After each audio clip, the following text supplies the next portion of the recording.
Tari tradisional Gorontalo. Menurut sejarahnya, tari dana-dana mulai muncul dan dikenal oleh masyarakat seiring dengan masuknya pengaruh agama Islam di Gorontalo. Pada saat itu, tari dana-dana digunakan oleh para ulama sebagai media penyebaran dakwah Islam. Tarian ini juga ditampilkan pada saat pesta pernikahan Sultan Amai dan Putri Owo Tanggo. Semenjak itu, tari dana-dana dan mulai dikenal oleh masyarakat Gorontalo. Tari dana-dana awalnya ditarikan oleh penari pria dan wanita secara berpasangan, namun ketatnya peraturan dan ajaran agama Islam pada masa itu tidak mengizinkan penari pria dan wanita ditampilkan secara bersamaan. Ini karena apabila ditampilkan bersamaan, mereka bisa dengan mudah bersentuhan kepada yang bukan muhrimnya. Oleh karena itu, pada saat itu tari dana-dana hanya dibawakan oleh penari pria saja. Seiring dengan perkembangan zaman, tari dana-dana terus dikembangkan oleh para seniman di Gorontalo.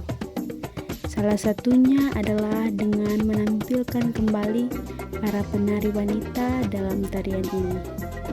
Walaupun begitu, gerakan formasi dan busana mereka tetap disesuaikan dengan syariat Islam yang berlaku agar tidak saling bertentangan.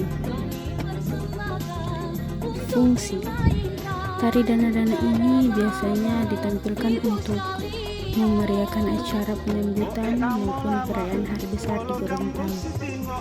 Apabila dilihat dari fungsinya, tari dana-dana lebih dimaknai sebagai ungkapan rasa syukur dan bahagia. Namun, apabila dilihat dari gerakan para penari, tarian ini bisa dimaknai sebagai tarian pergaulan masyarakat. Selain itu, tarian ini juga dimaknai sebagai media penyampaian pesan-pesan yang berhubungan dengan agama Islam. Pertunjukan. Dalam pertunjukannya, tari dana-dana terbagi menjadi dua jenis tarian, yaitu tari dana-dana klasik dan tari dana-dana modern.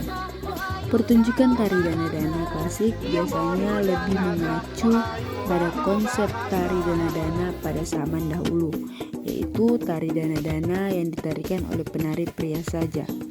Dalam segi gerakan, yang ditampilkan biasanya merupakan gerakan asli dari tarian ini. Tari dana-dana modern merupakan tari dana-dana yang telah dimodifikasi sehingga juga terdapat penari wanita di dalamnya. Selain itu, dalam segi gerak, formasi, kostum, dan jumlah penari biasanya lebih bervariasi tergantung kelompok yang menampilkannya. Walaupun sudah dimodifikasi, tari dana-dana modern tidak meninggalkan keasliannya. Tari dana-dana ini biasanya lebih didominasi dengan hampir semua bagian tubuh dengan gerakan dinamis dan energik. Ini sesuai dengan namanya yang berasal dari kata daya-dayango yang berarti menggerakkan semua bagian tubuh. Selain itu, gerakan tarian ini cenderung bertempo cepat sehingga mengutamakan kelincahan dan menarikannya. Walaupun begitu, apabila diamati, setiap gerakan dalam tari dana-dana ini memiliki makna dan pesan-pesan di dalamnya. Musik pengiring. Pertunjukan tari dana-dana biasanya diiringi oleh alat musik seperti rebana dan gambus. Irama yang digunakan biasanya cenderung bertempo cepat sesuai dengan gerakan para penari dan penyanyi lagu. Lagu-lagu yang dibawakan biasanya berisi pantun-pantun bertemakan kehidupan dan pesan agama. Variasi gerakan penari biasanya juga disesuaikan dengan lagu yang mengiringnya agar pesan-pesan yang disampaikan bisa diterima oleh para penonton. kostum. Busana yang digunakan dalam tarian ini yakni merupakan pakaian adat yang divariasi dengan unsur busana muslim di dalamnya. Penari wanita biasanya menggunakan pakaian yang tertutup dan menggunakan jilbab atau hijab yang menjadi ciri khas muslimah.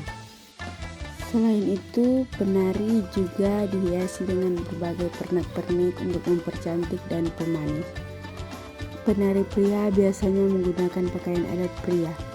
Busana tersebut seperti baju lengan panjang dan celana panjang.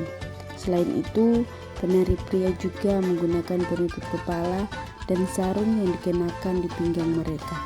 Dalam beberapa pertunjukan, ada juga beberapa penari pria yang menggunakan kostum yang bertema Timur Tengah.